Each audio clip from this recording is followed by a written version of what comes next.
तो उसके अंदर ये लक्षण दिखाई देने लग जाते हैं। तो वो क्या दिव्य शक्ति आने पे क्या उसके भीतर ये लक्षण आएंगे वो जानते हैं। तो आप सभी का हम स्वागत करते हैं आपके उस साधक के अंदर 3 लेवल आते हैं एक एक करके। पहले बेसिक लेवल, फिर मीडियम लेवल और फिर हाई लेवल। बेसिक लेवल में उसे थोड़े बहुत कुछ धीरे धीरे चेंजेस आते हैं और कुछ आध्यात्मिक उनके भीतर अनुभव होने शुरू होते हैं।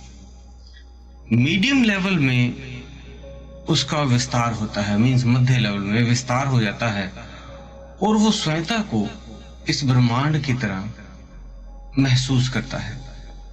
और तीसरे लेवल में हाई लेवल में वो खुद ब्रह्मांड में हो जाता है, सभी पूरे ब्रह्मांड में फैल जाता है। जैसे एक छोटा सा बीज होता है पहले, वो बेसिक लेवल, उसे जब धरती में डाला जाता है तो थोड़ा सा पौधा बनता है, वो होता है बेसिक लेवल। जब वो थोड़ा पेड़ जो वो पौधा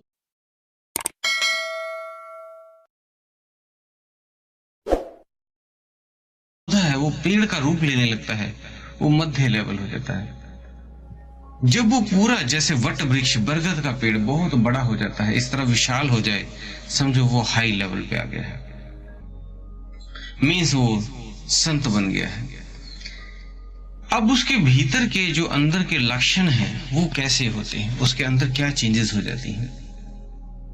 उस व्यक्ति का जो नेचर है वो बदल जाता है। वो जब भी कभी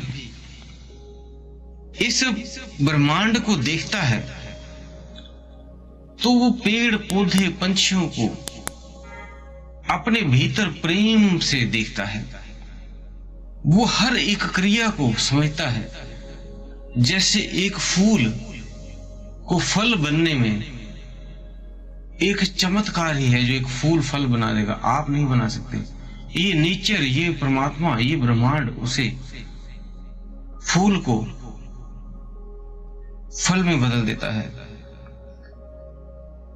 वो उस नेचर को देखता है, इसकी हरियाली को, इसके प्रेम को, इसकी तेज हवा के झोंके को, वो बहुत खुश होता है। कई लोग देखते हैं बहुत पहाड़ों में जाते हैं तो अपने भीतर एक अलग सी खुशी महसूस करते हैं, लेकिन एक जब साधक देखता है तो उसके भीतर से प्रेम निकलता है और उस नेचर से वो प्रेम के साथ जुड़ जाता है। ऐसे ही उसके भीतर एक ऐसा और भी विचार पैदा हो जाते हैं जो पूरे स्वच्छ होते हैं। वो पाप कर्म या किसी का बुरा, किसी कमजोर को सताना, ठगी करना, ये सभी से परे हो जाता है।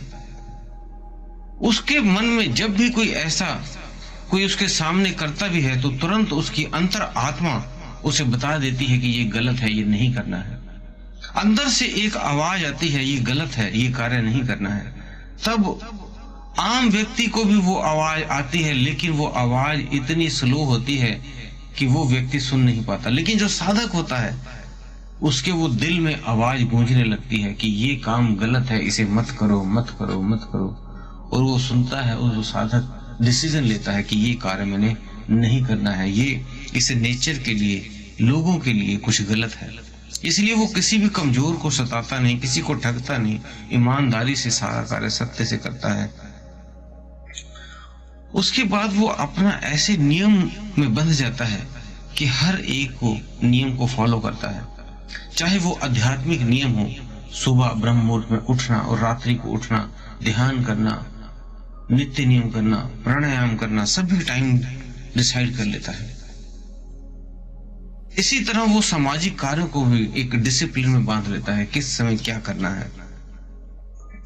ऐसा करने से ही उसका मन शांत होता है। अन्यथा कई व्यक्ति ऐसे होते हैं आज के युग में, सारा दिन काम काम काम काम करते रहते हैं और ध्यान के लिए अगर 5 मिनट बैठते भी हैं तो उस ध्यान में भी काम नहीं चलता है, क्योंकि उन्होंने स्वयं को डिसिप्लिन में नहीं बांधा और वो कोई भी काम फोकस में नहीं कर पाते। लेकिन जो साधक होता है वो जो भी कार्य करता है परिपक्व होकर पूरा फुल कंसंट्रेशन से 100% उस कार्य पे पूरा ध्यान देता है, उस कार्य को बहुत बखूबी निभाता है और करके दिखाता है। ऐसे उसके भीतर गुण आ जाते हैं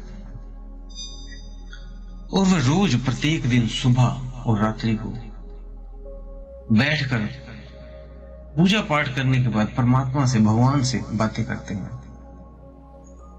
जिस भी वो भगवान को मानता है, परमात्मा को मानता है, उसके सामने वो बैठकर उनसे बातें करता है कि ये कार्य हुए हैं, अगर कोई गलती हुई है तो उसके लिए क्षमा भी मांगता है। वो इस तरह से उसके भीतर के ये लक्षण दिखने लगते थे, तो समझिए वो एक दिव्य पुरुष है।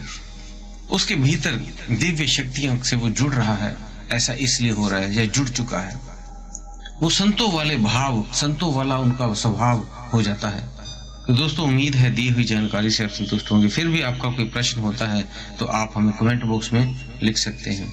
और अगर आप हमारे चैनल पर नए हैं तो चैनल को सब्सक्राइब करके बेल बटन को दबा लें। वीडियो हमने बहुत सी अध्यात्म के ऊपर डाली है, आप हमारे चैनल में जाके देख सकते हैं। इसी के साथ आप सभी से हम विदा लेते हैं। धन्यवाद।